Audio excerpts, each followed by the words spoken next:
కార్తిక్ని నిలదీస్తూ ఉంటాడు. ఏదో ఒకటి జరిగే వరకు, మమ్మీ ప్రాణాలు పోయే వరకు నిజం చెప్పకూడదనుకున్నావా అని అంటూ ఉంటుంది జ్యోత్స్న. అప్పుడే ఇక కార్తిక్ అయితే, జ్యోత్స్న నోటికి ఎంతొస్తే అంత మాట్లాడుకో అని అంటూ ఉంటే, ఇంతలో ఇక దశరథ అయితే కార్తిక్ కాలర్ పట్టుకొని, చెప్పరా నా భార్యకి ఏమైందో నిజం చెప్పు, ఎందుకు మా దగ్గర సుమిత్ర గురించి నిజాన్ని దాచిపెడుతున్నావు అని అడుగుతూ ఉంటాడు.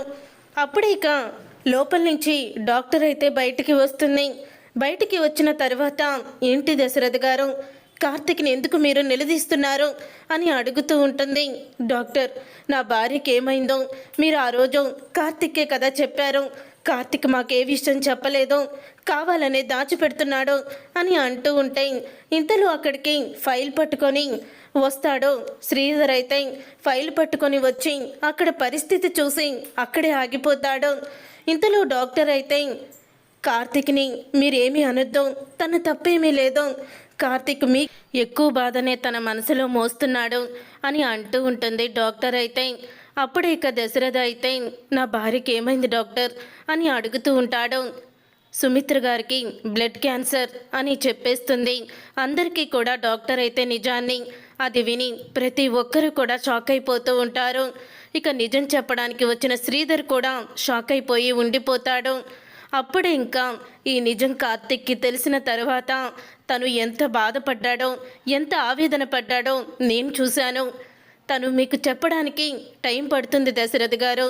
నిజంగా మేనల్లుడు అన్నారు, కానీ మీకు కన్న కొడుకు కన్నా ఎక్కువగా మిమ్మల్ని అతను ప్రేమిస్తున్నాడు, తన తప్పేమీ లేదు అని అంటూ ఉంటే, ఇంతలో ఇక జ్యోత్స్న అయితే, అంటే మా మమ్మీకి బాగా ఎక్కువైపోయి ముదిరిపోయే వరకు చెప్పేవాడు కాదా మా బావ అని జ్యోత్స్న అంటూ ఉంటుంది.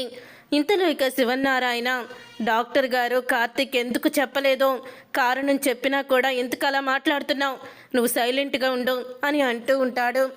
అప్పుడే ఇక దశరథ అయితే, డాక్టర్, నా సుమిత్ర నాకు కావాలి, నా సుమిత్ర బ్రతకాలి, ఎంత ఖర్చు అయినా పర్వాలేదు అని అంటూ ఉంటాడు దశరథ.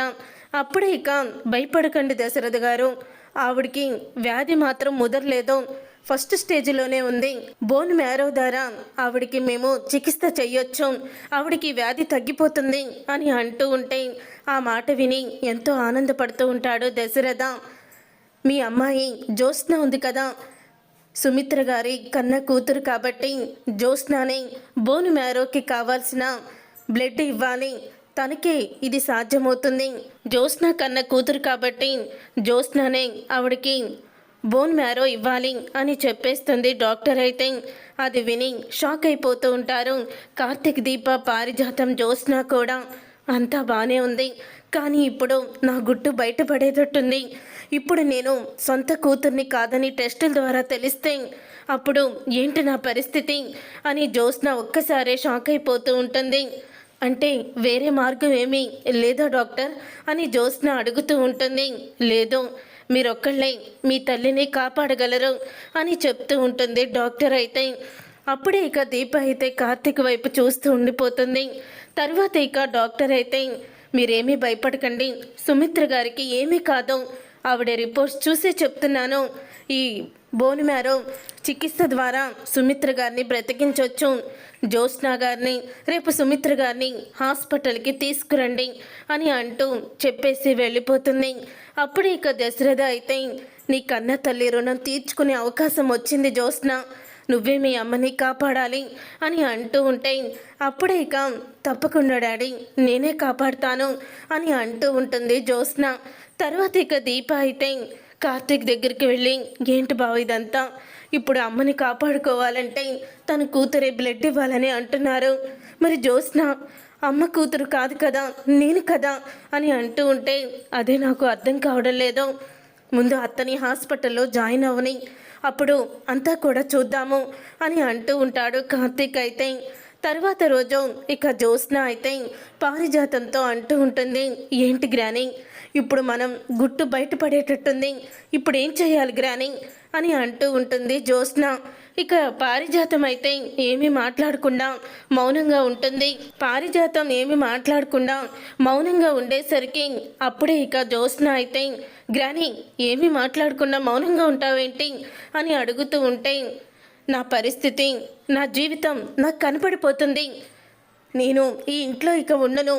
నన్ను మెడబట్టుకొని మీ తాత బయటికి గెంటేస్తాడు అని అంటూ ఉంటుంది పారిజాతం. గ్రాని అని అనగాల్ని, అవునే, ఆ సుమిత్రకి బ్లడ్ క్యాన్సర్ మన గుట్టు బయట పెట్టడానికే వచ్చింది. అది ఏదో పెద్ద జబ్బు అయిపోయి సుమిత్ర సడన్గా పోయినా సరిపోయేది అని అంటూ ఉంటే, ఏమన్నావు గ్రాని అని అంటూ ఉంటుంది జ్యోత్స్న. బాగా ముదిరిపోయి ఆ వ్యాధితో సుమిత్ర పోయినా కూడా బాగుండేది అని అన్నాను. అయితే ఏంటి అని అనగానే, ఇప్పుడు నాకు ఒక పరిష్కారం దొరికిందిలే గ్రాని అని అంటూ ఉంటుంది జ్యోత్స్న. అప్పుడే ఇక సుమిత్ర, ఎంత పని చేశావో, ఇప్పుడు ఈ జ్యోత్స్న ఎటువంటి నిర్ణయం తీసుకోబోతుందా అని కంగారు పడిపోతూ ఉంటుంది పారిజాతం. తర్వాత రోజు హాస్పిటల్కి అయితే వెళ్తారు. వెళ్ళిన తర్వాత అప్పుడే ఇక జ్యోత్స్న అయితే, మమ్మీ నిన్ను అడ్డు తొలగించుకొని నా గుట్టు బయట పడకుండా చేసుకుంటాను అని జ్యోత్స్న అయితే సుమిత్ర ఉన్న గదిలోకి అయితే వెళ్తుంది. అక్కడే ఉన్న నర్సుని బయటికి పంపించి, మా మమ్మీ దగ్గర నేను ఉంటాను అంటూ తనే ఉంటుంది. ఇక నర్సు అయితే బయటికి వచ్చేస్తుంది. నర్సు బయటికి వచ్చిన తర్వాత అప్పుడే ఇంకా దశరథ అయితే నర్సుని అడుగుతూ ఉంటాడు, సుమిత్ర దగ్గర ఎవరున్నారు నర్స్, మీరు వచ్చేసారంటే బయటికి అని దశరథ అంటూ ఉంటే, మీ అమ్మాయి ఉన్నారు సార్ అని నర్స్ అయితే అంటుంది. ఓ, మా అమ్మాయి జ్యోత్స్న ఉందా, సరే డాక్టర్ అని దశరథ అక్కడికైతే వెళ్ళి లోపలికి తొంగి చూస్తాడు. అలా తొంగి చూస్తూ ఉండంగానే జ్యోత్స్న అయితే అక్కడే ఉన్న పిల్లోని తీసుకొని సుమిత్రని చంపడానికి ప్రయత్నిస్తూ ఉంటుంది. అలా ప్రయత్నిస్తూ ఉండగా ఇక అది చూసిన దశరథ ఒక్కసారే షాక్ అయిపోతూ డోరుని కొట్టి లోపలికైతే వెళ్ళిపోతాడు. అప్పుడు ఇక జ్యోత్స్న దశరథని చూసి షాక్ అయిపోతూ ఉంటుంది. ఇక దశరథ జ్యోత్స్నాని చంప పగలగొట్టి, ఏం చేస్తున్నావు నువ్వు, ఎందుకు నువ్వు నా భార్యని చంపాలని చూస్తున్నావు, కన్న తల్లిని చంపాల్సిన అవసరం నీకేంటి అని నిలదీస్తూ ఉంటాడు. ఇంతలోగా అందరూ కూడా అక్కడికి వచ్చేస్తారు. జ్యోత్స్న సుమిత్రని చంపాలని చూస్తుంది అని అంటూ ఉంటాడు దశరథ. అప్పుడే ఇక కార్తీక్ అయితే, మావయ్య జ్యోత్స్న మీ కన్న కూతురు కాదు, ఇప్పుడు అత్తకి బోన్ మ్యారోకి తను బ్లడ్ ఇస్తే ఎక్కడ కన్న కూతురు కాదని తెలిసిపోతుందని అత్తనే చంపాలని చూస్తుంది అని నిజాన్ని బయట పెడతాడు కార్తీక్ అయితే. చూసారుగా ఫ్రెండ్స్, రాబోయే కథలో ఖచ్చితంగా ఇలాగే జరగబోతుంది. మరి ఇలాగే జరగాలని మీరైతే కోరుకుంటున్నారా? అయితే వీడియోని తప్పకుండా లైక్ చేసి ఛానల్ని సబ్స్క్రైబ్ చేసుకొని పక్కనే ఉన్న గంట సింబల్పై ఆలని క్లిక్ చేయండి. అప్పుడే మేము పెట్టే ప్రతి వీడియో మీరు మిస్ కాకుండా చూసేయవచ్చు.